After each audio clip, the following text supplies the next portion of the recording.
Asatoma Sadgamaya Tamasoma Jyotirgamaya Mrityorma Amritam Gamaya Om Shanti Shanti Shanti. Namaste everyone and welcome to today's session. We are going to begin with the Isha Upanishad. Ishavasya Upanishad it is also called. So before I begin with this Upanishad, it is a major Upanishad.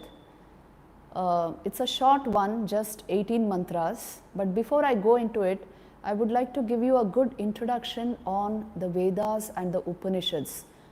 What is exactly meant by Upanishad and what are the Vedas? Today, how are they available to us? How do we study them? And what is the subject matter of the Vedas? So if you want a good introduction in book form to this entire thing, I think you should buy the book Hinduism at a Glance by Swami Nirvikalpa. I repeat, Hinduism at a Glance by Swami Nirvikalpa. You can order it on Advaita Ashram website. It's a small book.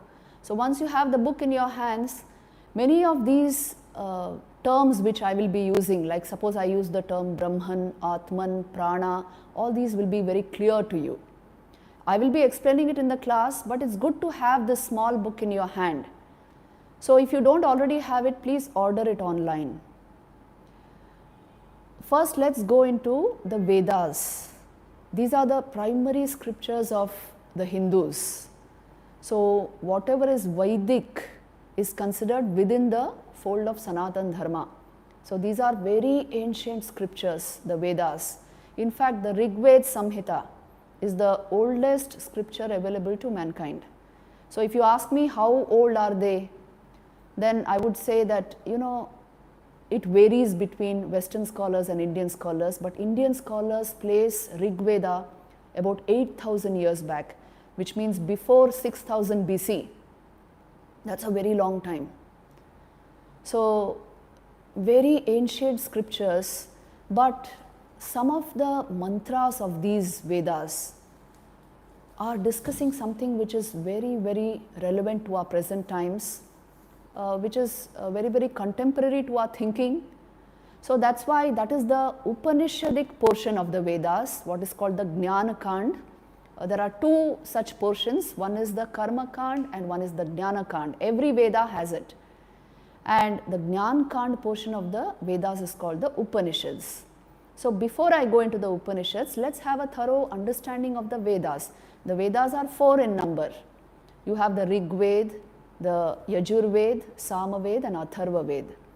So the Rig Veda is supposed to be the oldest Veda and the Samhita portion is really huge. I told you these Vedas have both of these portions, Karma Kand and Jnana Kand.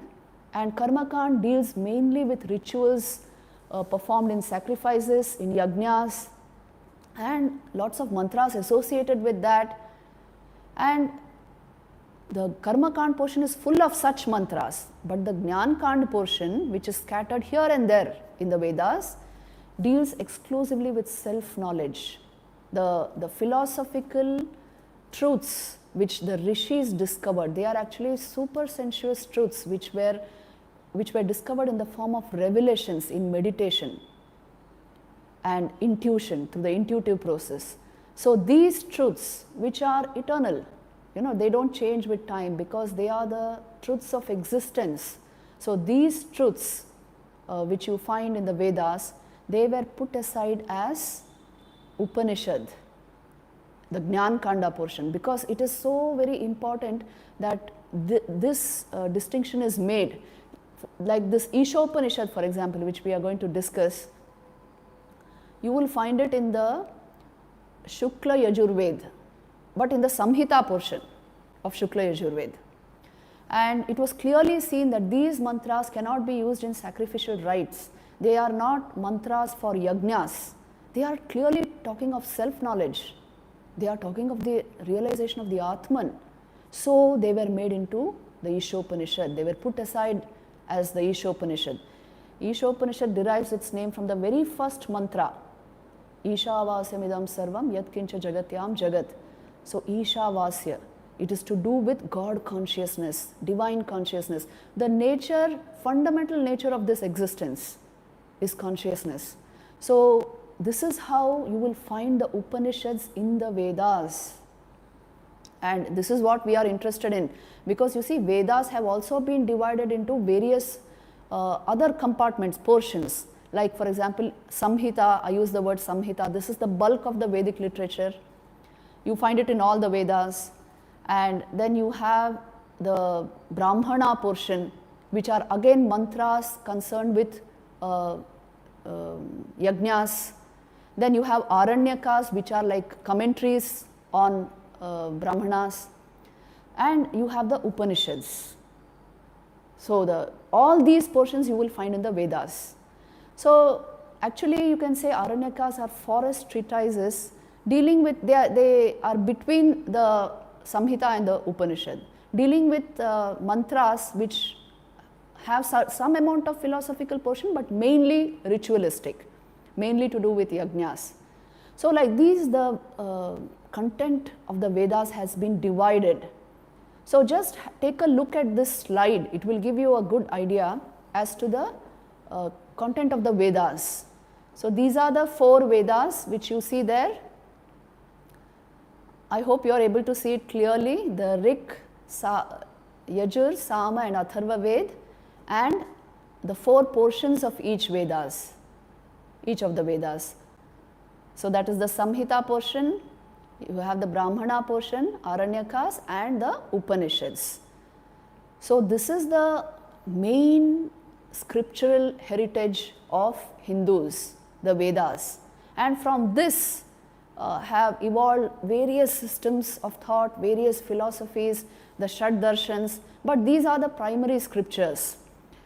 Today if you want to research into the Vedas, you can do it at various institutes in India. You can go to the original scriptures themselves, although the Sanskrit is a little different, it is not the classical Sanskrit, but it will, if you just penetrate into it, it will become very clear to you that they are dealing with something very profound. Because these Vedas were not products of thought or imagination, they were products of meditation. And they are products of intuition, the meditative understanding which came to the rishis, the revelation of supersensuous truth in the mind of a rishi, a person who has a meditative mind, a rishi. So these are incorporated. These are actually the Vedas and the Upanishads. And you must remember, that is why we don't take the Upanishadic mantras to be, we don't call them verses, we call them mantras. What is a mantra?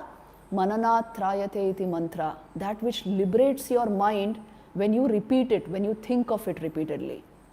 So this is the Upanishadic part. Now let me give you a good introduction to the Upanishads.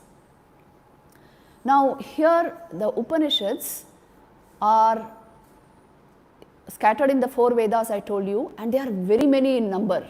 Actually there are more than 1,000 Upanishads, but those which make a lot of meaning and sense are actually about 108, and in them 10 have been extensively commented upon by Shankaracharya. These are called the principal or the major Upanishads. So these Upanishads are the most studied. I can tell you the names, I will show you a slide also on that. Please see this slide. These are the principal Upanishads, Isha, Kena, Katha. Then you have Taittiriya, Aitareya, Prashna, Chandogya, Brihadaranyaka, Mandukya and Mundak.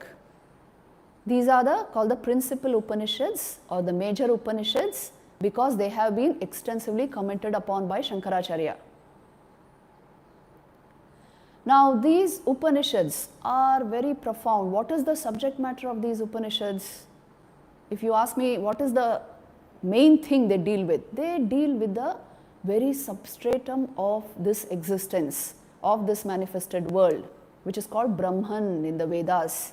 It comes from the dhatu brihat, that which is vast or infinite, huge, that is Brahman. The nature of consciousness is like that. It is all pervading. It is infinite in nature.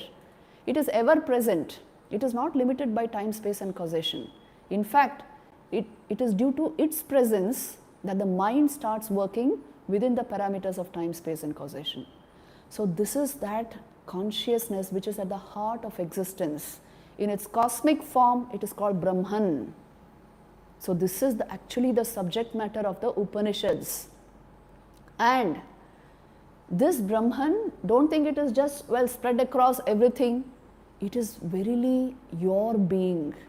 It is in the heart of man. Then when it's in this localized form, we call it the Atman. So essentially, human identity, the permanent identity which you have, lies in this spark of divine consciousness within you, the Atman. You are essentially the Atman. So again and again we will be using this word in the study of the Upanishads. You are essentially the Atman, pure consciousness, functioning through a body-mind complex. This is the crux of human identity. But if we don't know this, that's why you see knowledge is so important. If we don't know this, we will tend to identify only with the body and the workings of our mind. And you function as a very limited human being. So there's a technical term for this also. When you function as a limited human being attached to the body-mind complex and the enjoyer of the fruits of action and the doer of the fruit of the actions, when you consider yourself to be that, then you are called the Jiva, that individualized entity which is identified with the body-mind complex. So then from the Jiva begins this whole world of manifestation. Once you have identified with the body and mind, only the physical material existence will appear real. Awareness has gone to the background. So the purpose of this particular literature is to usher you into your own true being, which is pure consciousness. That is actually the purpose of the Upanishads. And what is the meaning of the word Upanishad? Upa plus ni plus sad. Sad dhatu means to sit near. It is important to sit near a teacher of this knowledge to derive the spirit of this knowledge. Because you know, the Vedas were transmitted by word of mouth. They are Shruti. They have to be heard from the mouth of the teacher. So Upa and Ni are Upasargas, prefixes to the dhatu, the root Sad, which means to sit close to the teacher and acquire this knowledge. So the importance of this is the teacher transmits something of his own experience when he gives this knowledge. This is how the Shruti was actually transmitted from guru to disciple, from guru to disciple. And it was taken over by whole families which preserved these Vedas. Later on, they were compiled, they were brought together, all the entire Vedic literature, and from that arose so many philosophies. The Shad Darshanas were formed. So many rishis wrote commentaries on this, and today what we understand as Vedant is entirely based on this Upanishadic thought as interpreted by the Vedanta Darshan, the Brahma Sutras, whose author was Badarayan. So this part is called Vedant. So the definition of Vedant, technical definition is Vedanta Nama Upanishad Pramanam, the evidence provided by the literature of the Upanishads. What evidence are they providing? The evidence about the existential truth of life, consciousness, whether you call it divine consciousness, Brahman. They are providing you evidence, proof of it, the methods towards it, the nature of it. So this is essentially Vedanta. So this is an introduction to what the Upanishadic literature is about.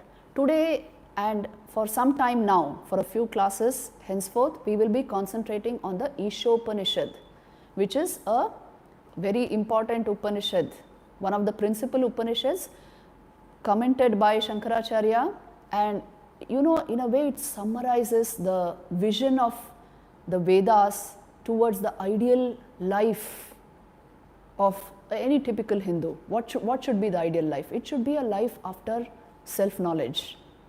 So this and various other viewpoints are there, in the sense what is the ideal of a man of renunciation? What is the ideal of a householder? You have an entire overview of these concepts in the Isha Upanishad. Then you have a deep discussion on self-knowledge.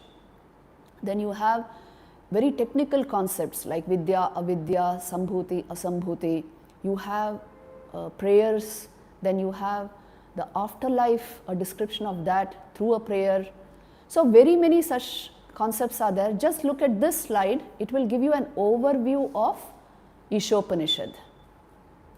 So all of these concepts we will be discussing step by step in this Upanishad, so that you have a good outline of what the Rishi is trying to say. So we will now proceed a little into the Upanishad, but before I enter the Upanishad, I want to give you a very beautiful understanding of the basic subject matter of the Upanishad. So I hope you know Shankaracharya, the 8th century AD philosopher who established Advaita. His masterly interpretation of the Upanishads, they are the treasures for us today in order to understand this Upanishadic literature. Whenever we have doubts, we go to Shankar Bhashya, and there you find very profound insights.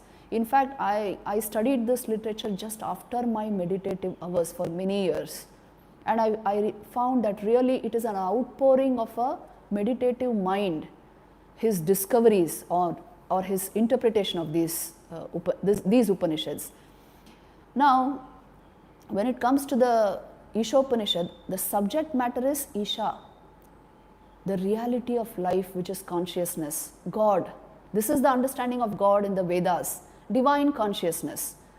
You know, Shankaracharya puts it very beautifully. This being the subject matter of Upanishads, you must learn to understand it in the first person rather than in the third person. When I say God, or when I use the word consciousness, if you are thinking of something hazy or something you can visualize, well, you haven't caught the idea as yet. Consciousness is the fact of your being. That is what gives you conscious experiences, isn't it? It is present right now. You are a conscious being because somewhere there is consciousness. In consciousness, in fact, you are thinking. Check and see if these statements are true or not. You don't have to swallow them, but apply it just now. You see, this is how the Upanishad is to be studied. Apply it just now and see, is this true or not? That I am fundamentally aware or conscious. Through that awareness, I think. Through that thought process, I identify with the body. When I am identified with the body, I relate to the objects around me. So it all starts with the fundamental fact of your being aware. Now suppose you are not aware of an object. Would awareness remain or not? Think and see. Can you be just aware? The awareness is not yet invested in anything. Just bare awareness. Yes, you are capable of that state. In fact, the first thing when you get up in the morning, you just become aware. Then you start recognizing the objects around you, you become body conscious gradually. So what they are telling you is awareness is the fundamental fact of your being. It is your unchanging identity. But we don't think of it that way in normal life, isn't it? We identify with a whole lot of things around us. We identify with our home, with our bank accounts, we identify with our jobs, we identify with the family. And awareness, well, we never think of it this way. But if you scrutinize this whole thing, what human identity is about, if you analyze it, you will come to this understanding that awareness is so fundamental, it's so close to you that you just miss it. That's the whole problem. It's so close to you. You know, Nisargadatta Maharaj used to say that the truth is so close to you that you will not find a path to it. It is due to its presence that you are trying to find paths. So the whole point is to feel this sense of pure being, awareness in the first person, subjectively.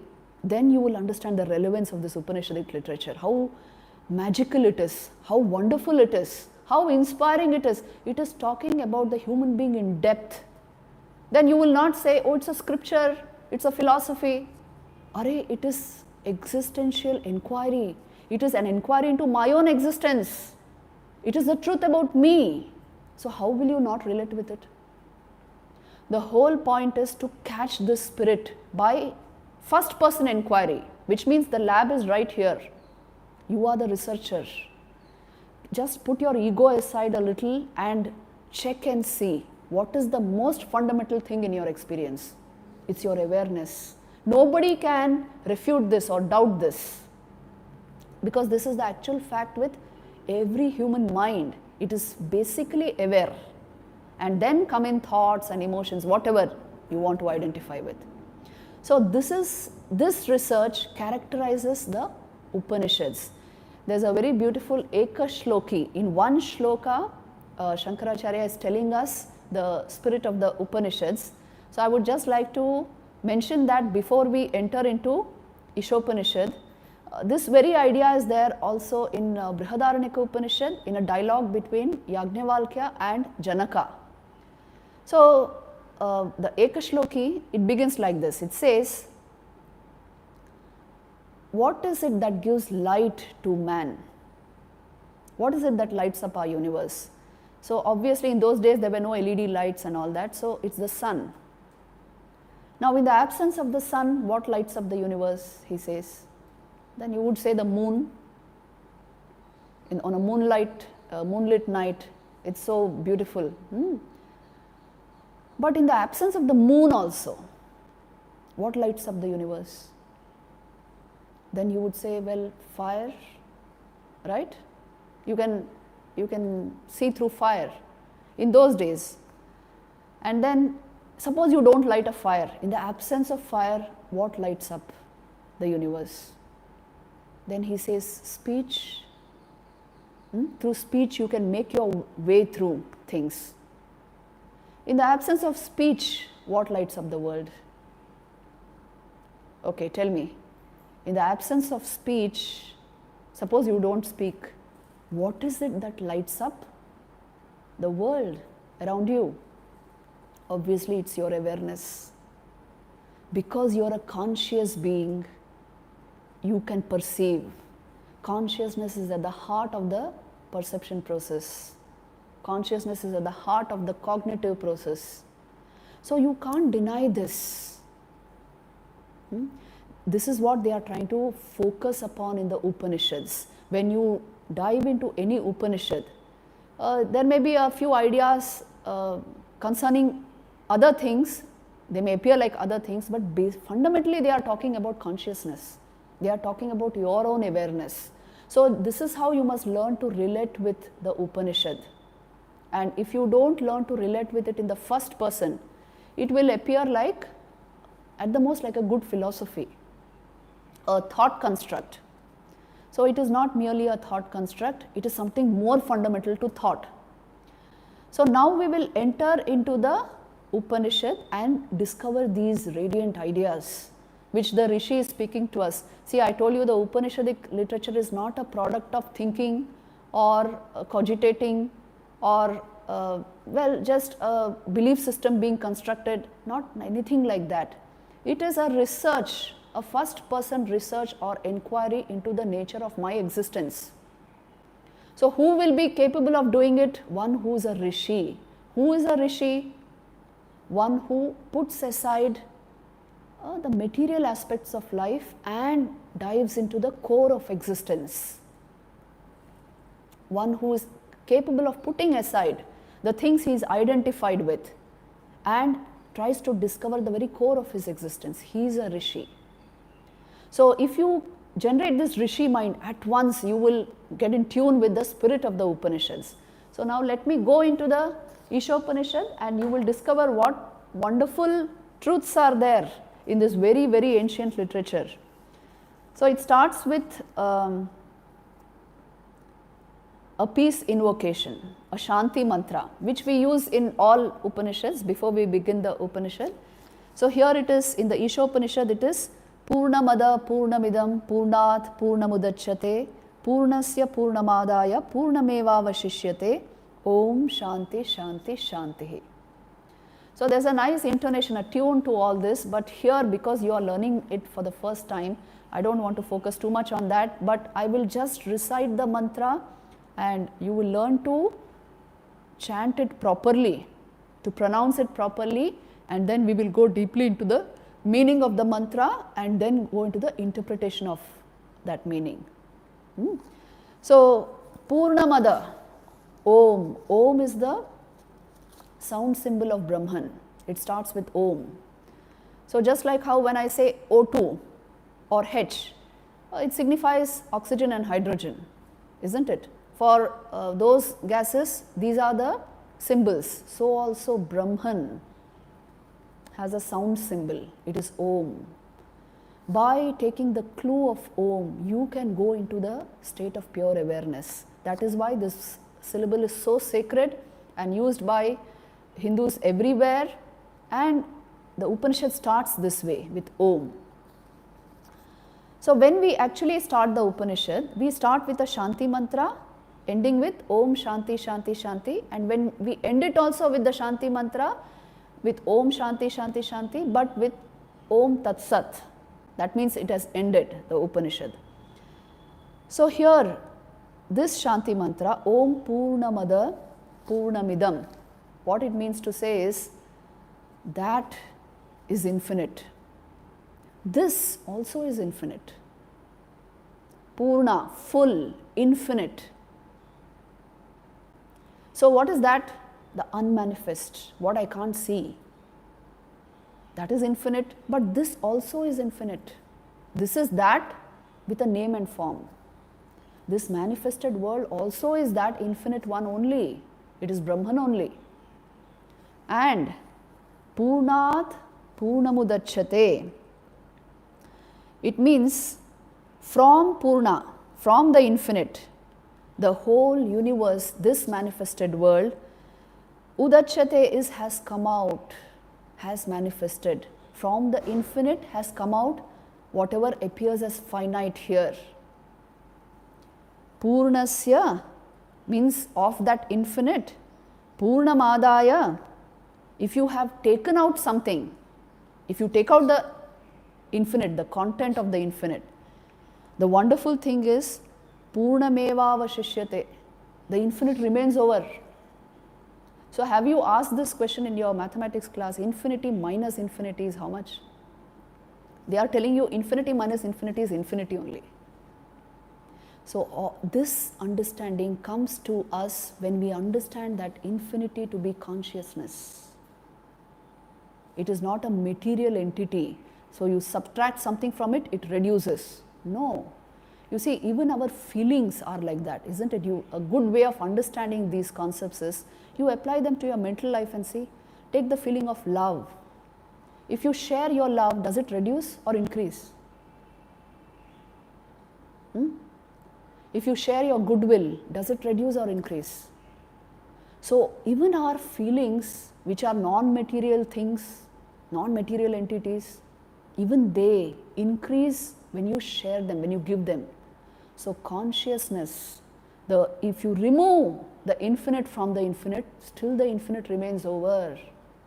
Because consciousness is all that there is. It is in this consciousness that you have superimposed names and forms which you consider as objects. The reality, the truth of existence is consciousness alone.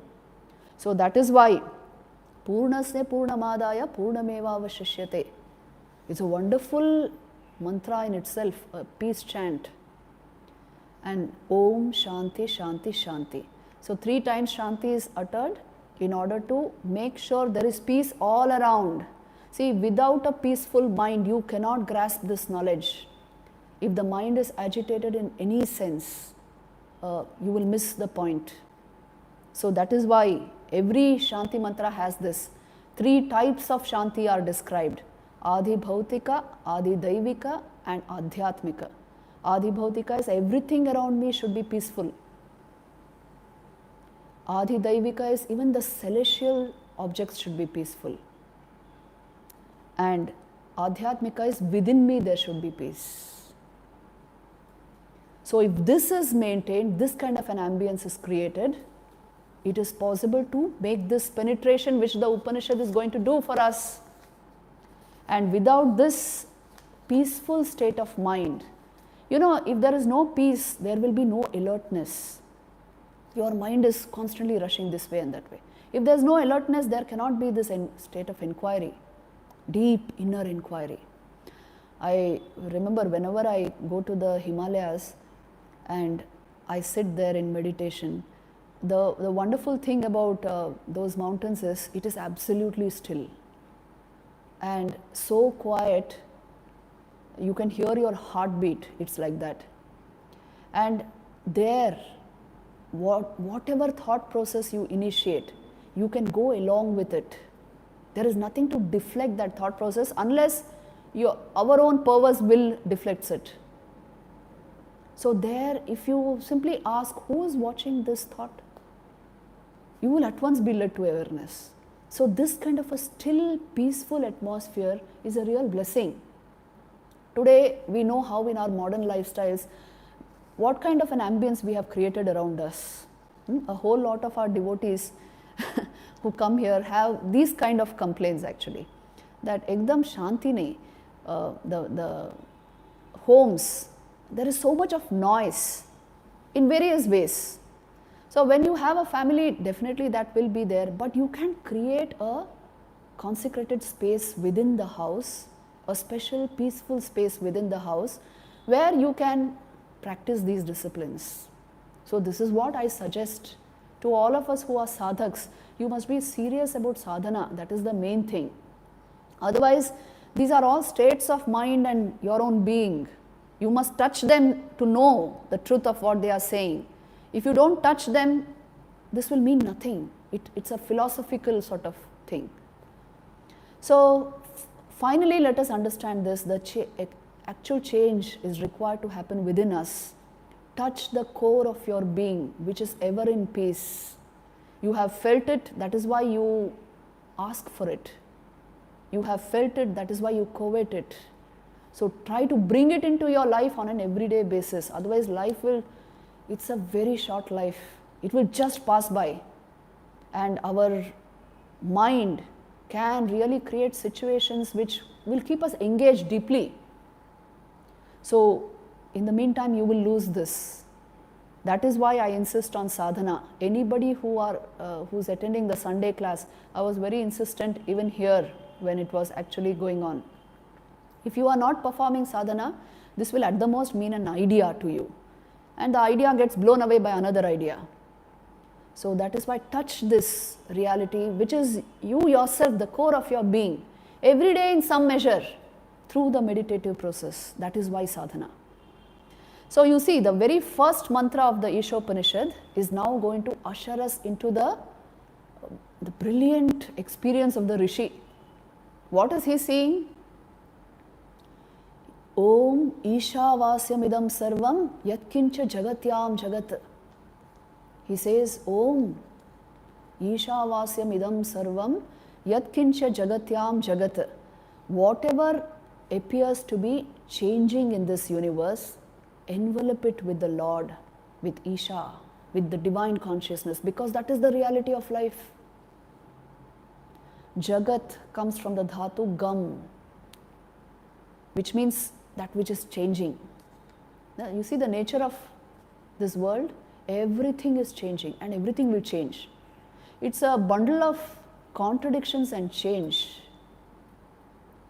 If you want to find sense in it, you must still yourself to the core. Then it will make at least some sense. Otherwise, it's a bundle of nonsense. Thakur used to say, Golmale mala che.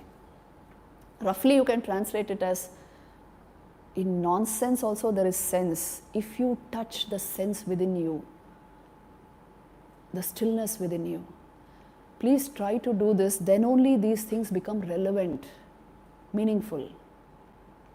So what he's saying, see, he starts off like this with the highest perception. Everything is verily Brahman. Whatever is appearing as changeful, cover it up with this reality. Because that is not its swarup. It is an appearance meant to engage your ego for some time until you are tired of it. And then you will get out of it. The reality of all this manifestation is only Brahman. So, cover up that which is changeful with the changeless. Isha vasyamidam sarvam yatkincha jagatyam jagat. And then what will happen? Tena tyaktena bhunjita. Then you will enjoy it in a totally different manner. You will perceive it in a totally different manner. You will see it is verily the divine in a name and a form. See, when you actually see a person, what exactly do you see? You may notice the facial features, you may notice his bhav, attitude, whatever. At the most his height, weight, that's all you may see. But you know, the fact about him or her is only consciousness that is shining through those eyes. Awareness, that being holds the divine in his heart. And name and form are superimposed on that, isn't it? In his awareness, there is a thought process. Through the thought process, he is identified with the body. Through the body consciousness, he relates with the objects around him. So what should you actually see? If you have touched the core of your being, you will only see the core of his being. You will see the radiant Atman there. So then how will you actually deal with that person? Tena tyaktena bhunjita. You will give up this merely material outlook, identifying a person with his body, identifying something with matter. You will give up this material outlook and enjoy that divine consciousness in everything and in everyone. That is the meaning of tena tyaktena bhunjita. Enjoy it through this divine perception. And that's why ma gridha kasya svidhanam. Obviously, then you will not have these shadripus. Obviously, you will not want to covet his wealth. You will not be greedy after something which he has. All this will naturally be removed from the mind because your entire perception has changed. So this change of perception, this level of intuition, it comes when you are able to intuit the divine in all beings. Then you know it doesn't appear like renunciation. Usually people understand by renunciation giving up. It is not giving up. It is seeing reality as it is. So by that you leave aside what is merely material, name form based, and you see the tattva there. You see the core of that being. So you see only the divine. Then how will you relate? It's a world of sheer bliss and joy. So this is his experience. That is why he is using such words. Isha vasyamidam sarvam yatkincha jagatyam jagat tena tyaktena bhunjita ma gridha kasya siddhanam. Don't covet the wealth of others or the property of others, anything belong to others, because actually, you know, there are no others, actually speaking. It is one consciousness manifested in different names and forms. So this is the wonderful first introductory mantra of the Isha Upanishad. In fact, it is the highest. You know, it is actually the message of the Isha Upanishad. If you read Sri Ramakrishna's life, you will understand what this state of mind means. Once Sri Ramakrishna says, you know how the world appears to me as the earth appears on a rain-soaked day. Just now there's monsoon all over India. So you are seeing rain-soaked greenery, plants all around. Your garden is rain-soaked. The homes are washed clean by the rain. So how does it appear, everything around you? It is soaked by the rain. So also this world is soaked in Brahman, he says. What a perception, just see. It is as it were soaked in Brahman, he says. He is seeing it like that. And it is Brahman alone that there is. In fact, Sri Ramakrishna would live in such a state of God consciousness that he could not see anything the way we see it. He had a hazy sense of material beings. For him it was all divine. So this is the perception of the Rishi here. And how does one get this? How does one go towards it? See, what a fulfilling life it would be if one had such perception constantly, isn't it? When you are living in God consciousness. So this is possible through intense sadhana. You read the life of Vivekananda, you will see how he got this perception. It is described as the Nirvikalpa Samadhi, and please read Vivekananda's life. These classes should inspire you to go into all this wonderful literature.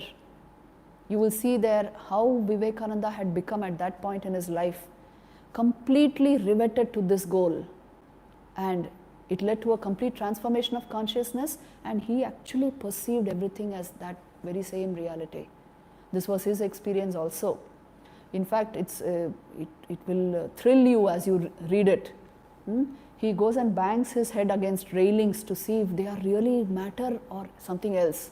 He perceives only consciousness. So the point is this: these states are to be attained, not merely discussed. The discussion can at the most create a few vrittis in your mind, but you will understand nothing by it. You will understand it only when it happens in your system, and that's why sadhana. So this is regarding the first mantra. The second mantra tells us, now he is taking he's going, just now he gave us, the Rishi is telling us how this world is to be seen, how it is to be enjoyed. Now he goes to what will they do who are not able to see this, who still have desires in their hearts for this and that thing in the world. What should they do? So many of us would have this question. So comes the second mantra, Kurvanne veha karmani jiji visheshatagam samaha evam tvai nanyatetosti na karma lipyate narehe. Na karma lipyate nare. Karmani kuru. If you have desires in your heart, you may wish to live 1,000 years, but how? Perform good works as ordained by the scriptures and desire to live 100 years. Thus you will remain free from all taint, because you are doing good. And as long as you are fond of this human life and you have desires in your mind, this is how you should choose to live. So dedicate your life to selfless action. Dedicate your life to, that is why Vivekananda propounded Karma Yoga. It is one of the best ways of cleansing the soul towards the highest. It is actually one of the best ways, and what most people, they can only do that. So live according to what the scriptures say. Live a life of fruitful activity which benefits others, and naturally, gradually you will graduate towards this goal of self-realization. So you see, the Rishi is also giving us the path for those who are not yet completely fit for self-knowledge. They have to perform works. If you give up the performance of good works, where do you stand? You will stand nowhere. So that is why Karmani kuru jiji visheshatagam samaha. Choose to live 100 fruitful years. Evam tvai nanyatetosti na karma lipyate nare. There is no other way for you to get free of all taint and evil, and for you to overcome your desire-laden mind. Choose to live like this. Satvically, live a sattvic life, good works, good karma yoga, and choose to live long. Get all the good things in life, but make it an offering at the feet of the Lord. This is how you should live, and this will be a fulfilling life.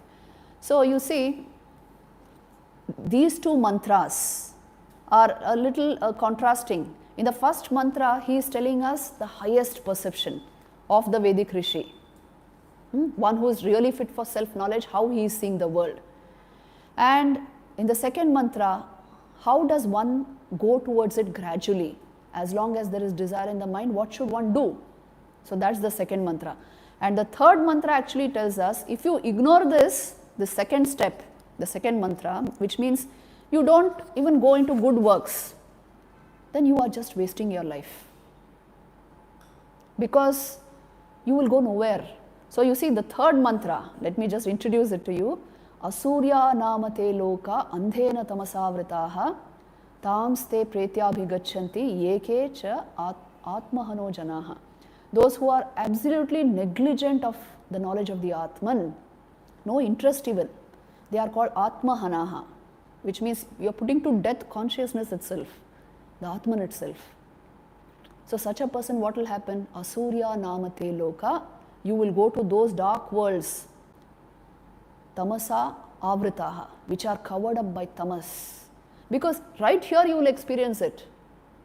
And then what you experience here, you will carry it with you. Because you haven't even performed good in life, not to speak of the highest realization.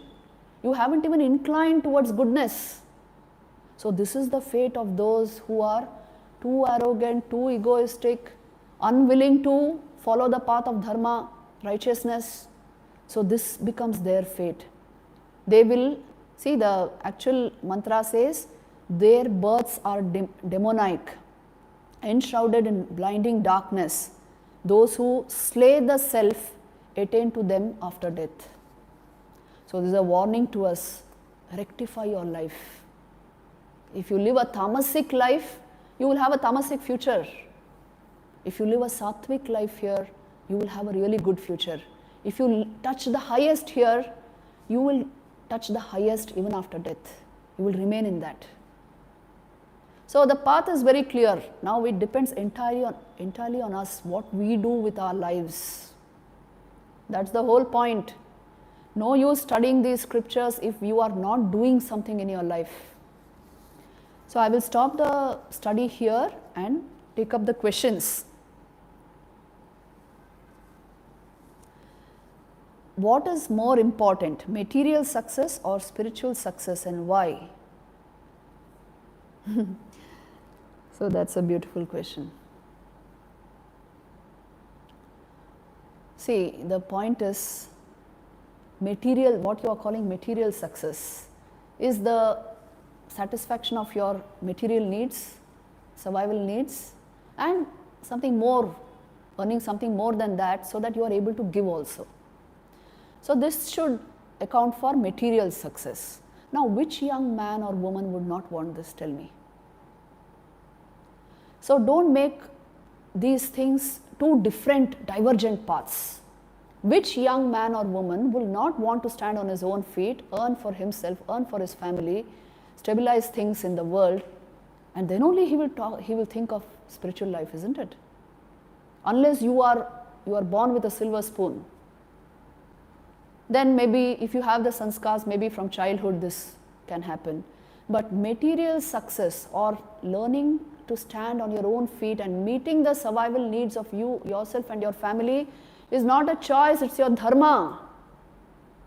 You must do it. I never encourage some youngsters come here trying to run away from this and that.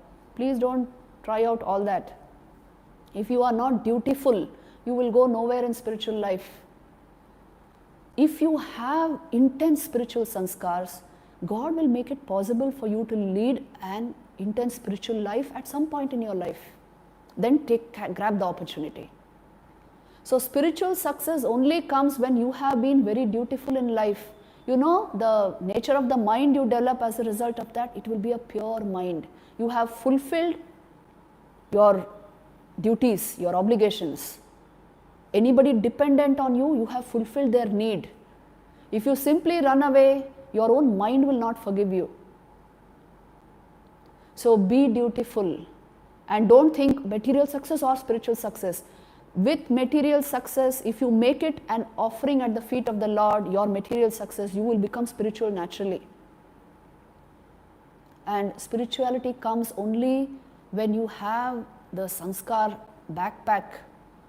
When you are completely equipped, the body mind has become like that. Every sanskar of the mind has changed. It has become pure. Then only you will search for the purest, isn't it?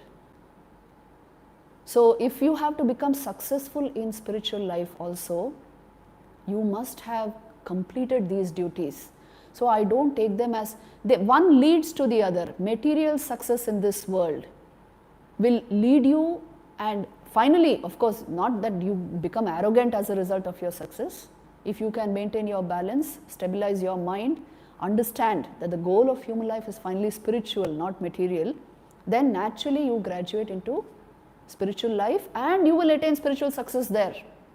I have seen any number of cases doing this, but simply trying out of a moment of dispassion, running away here or there. Vairagya, the nature of Vairagya is, it is a permanent thing. It is a disposition of the soul towards higher development. So don't think it is about donning a particular cloth or running away to the Himalayas. Wherever you go, your mind will go with you. Please remember this. So be dutiful, be honest, be committed, be noble at heart, be kind, be compassionate. Do what you have to do to fulfill your duties, and along with that practice spiritual discipline. Spiritual success will come. It comes to the pure hearted. No matter where you are, what you are doing and what cloth you are wearing, it will only come to the pure hearted. Remember this. Blessed are the pure in heart, for they shall see God. So this is the answer to your question. I don't know in what particular context you are asking it, but this is the answer I would give. How do we inculcate spiritual practice without getting distracted? You must fix your will, as I say always. See, in your homes, a whole lot of distracting factors can be there, isn't it? All around you. I remember very sincere spiritual aspirants asking me that, Mataji, that television and the internet, these are the main blocks, because if I am not running it, somebody is doing it and the influence is falling on me. How will you overcome this? See, the problem is, as I told you, in your homes, set aside a space for spiritual practice. Suppose you are not able to do that, then from time to time go into a spiritual space where you can renew your spiritual aspiration, where you can taste that stillness, the divinity of your soul. Without getting distracted. Finally, distraction, the final checkpoint is in your mind. If you allow it, it will happen. If you don't allow it, it won't happen. But to develop that very strong, intense, one-pointed state of mind, that itself requires sadhana. Because you will keep on compromising until your vairagya is fixed, until you absolutely are committed to this path. So that takes time. Until then, dive into this ambience wherever, however you can, again and again, and drink into this nectar of spiritual peace, spiritual knowledge, the inner happiness which is ever present within you. The more sanskars you create along these lines, they will counteract the sanskars of distraction and this outward tendency of mind. They will counteract all that. So actually spiritual life initially is all about creating the right sanskars for the higher spiritual life. Please try this. How many principal Upanishads are there, and is there any sequence to be followed while going through them? So I just showed you the principal Upanishad, even the slide. So actually they are Isha, Kena, Katha and Aitareya, Taittiriya, Prashnopanishad, Mundak, Mandukya, Brihadaranyaka and Chandogya Upanishad. Some people add Shveta Upanishad also, but that is debatable because Shveta is supposed to have, it's in the post-Vedic age. Whatever it is, 10 Upanishads have been extensively commented upon by Shankaracharya, and because we have those commentaries and those wonderful insights, they can be studied. After your meditation hours, you should study the Upanishad. I am telling you, when I would do that, as a student also I would do that. There were tears in my eyes when I would do that, because it is such a profound thing. So, is there a sequence to be followed while going through them? No. You can study it as you suddenly, if you take up, like for example, Brihadaranyaka, it's like a huge forest. So for that sake, we say you start with Isha, Kena, Katha, especially Kathopanishad, that you can study even first. You can start that way, but usually a sequence like this is not suggested. Like for some people who have done a lot of sadhana, the Mandukya alone is enough. Mandukya Upanishad is the shortest Upanishad but the profoundest. So that alone can liberate the mind. So actually, sequentially, there is no such study, but if you straight away dive into Chandogya or Brihadaranyaka, you will get caught up with a whole lot of ideas. You will not understand the actual subject matter. So better to start with Isha Kena Katha with the commentaries of Shankaracharya. You can start that way. Then there are portions of Taittiriya which will interest you, portions of Brihadaranyaka later on which will interest you. So like this you can proceed. Let's see, whatever we can, we will do in these classes. I hope you have bought the books, 8 Upanishads, volume 1 and volume 2. Then can we read holy scripture anywhere, or we have to be at specific place to read them? Well, anywhere means you just can't read it anywhere, okay? But you can read it, try to read it after your meditative hours, try to read it when you are in a concentrated state of mind, when there is a pure ambience around you. You can't just sit anywhere and start reading the Bhagavad Gita. I sometimes I have seen this, kids may be reciting something while eating something. Don't do all that. So if you keep an ambience of purity, it will become a sanskar with you. For your own sake, please do it. And the scriptures are holy in the sense they are talking of something which is very elevating. So you must give them that respect. You must handle them carefully. You can't throw them. You can't keep them anyway. Handle them carefully with respect. Keep them in a particular place. Teach your children to respect them.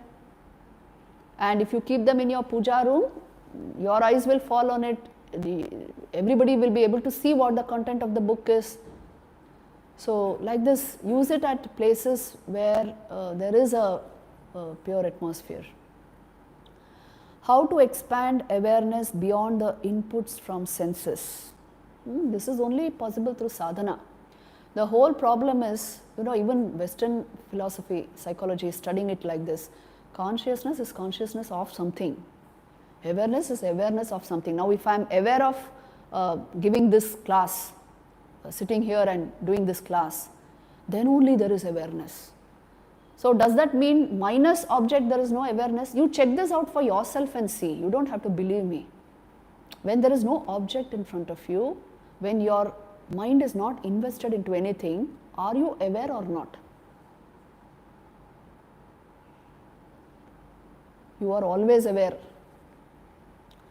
If you say, no, in sleep I am not aware. Sleep is called abhava pratyay. It is a vritti. When your mind closes, but awareness persists. That's why you know you slept. How do you know you slept? That I didn't experience anything in those hours. How do you know? You were there. Awareness is never absent. Unless I touch that awareness, I will not know this. Just now I am identified with various subtle layers of the mind. That is why I have no concept of awareness. But you will know it if you perform sadhana. In fact, sadhana is nothing but an awakening into your true being, pure awareness. So you do it systematically. That's why we use words like culturing awareness and all that. It's actually removing the density of your mind, uncluttering your mind so that the inner awareness manifests. So there are a number of methods. In these classes, we will also be studying the Vedantic methods and the other helps which are given by yoga psychology to help you manage your mind, control your mind and enter into these states of higher awareness. Because whatever has to happen in you. Okay, whether the Rishi says it or anybody says it, what does it matter to me? Unless it's happening in me. So the whole technique, prakriya is geared to make it happen to you. And you must follow it. That is why I devoted 2 classes to sadhana, isn't it? This is not the way actually Upanishad starts. Because it is supposed to be philosophical, direct insight. But considering today's lifestyle and the way our youngsters live today, this initial discipline is required very much in our homes, in your hostels, wherever you are. These initial disciplines are required, then gradually your mind becomes sattvic, which means clarified. Then you will understand what awareness means and how to go into it. The method will come to you by itself, but you require to really become a rishi, one who is able to capture the subtle truths of the universe. That's a rishi. It's a whole science in itself. We call it the science of consciousness. This is Vedanta, Upanishad. So I will end the class here. Time is up. We will meet next week. Om Shanti, Shanti, Shanti. Happy Raksha Bandhan to all of you.